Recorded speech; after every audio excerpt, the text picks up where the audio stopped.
Bismillahirrahmanirrahim. Assalamualaikum warahmatullahi wabarakatuh. Perkenalkan, nama saya Muhammad Iksan Rehana, NIM 1240750 dari kelas 2C Prodi Perbankan Syariah. Di sini saya akan membuat video tugas UAS saya mata kuliah Ekonomi Makro Mikro Islam. Dosen pengampu Pak Rianda. Di sini saya akan menjelaskan secara singkat tentang materi kebijakan ekonomi fiskal dalam perspektif ekonomi Islam.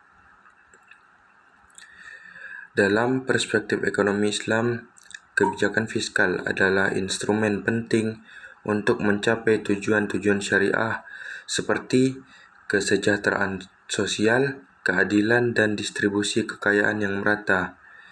Kebijakan ini tidak hanya berfokus pada pengumpulan pendapatan dan pengeluaran negara, tetapi juga mencakup pengolahan zakat, infak, dan sedekah sebagai bagian dari instrumen keuangan negara.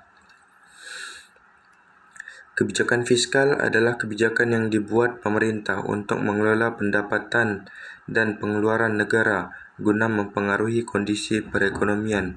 Intinya, ini adalah cara pemerintah mengatur anggaran dan perpajakan untuk mencapai tujuan ekonomi tertentu, seperti stabilitas harga, pertumbuhan ekonomi, dan pengurangan pengangguran.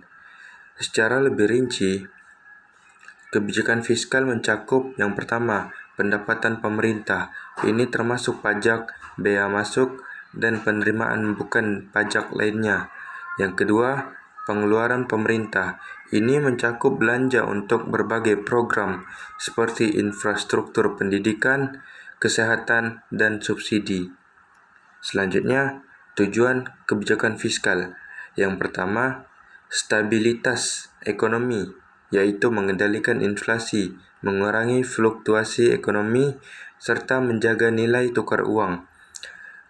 Kedua, pertumbuhan ekonomi.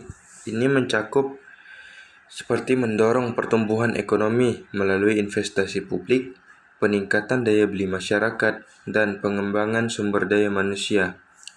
Terus yang ketiga, penciptaan lapangan kerja, seperti mengurangi pengangguran melalui berbagai program seperti pelatihan kerja dan proyek infrastruktur. Terus, keadilan sosial. Ini dapat mengurangi kesenjangan pendapatan dan memastikan distribusi kekayaan yang lebih merata. Selanjutnya, instrumen kebijakan fiskal. Yang pertama, perpajakan.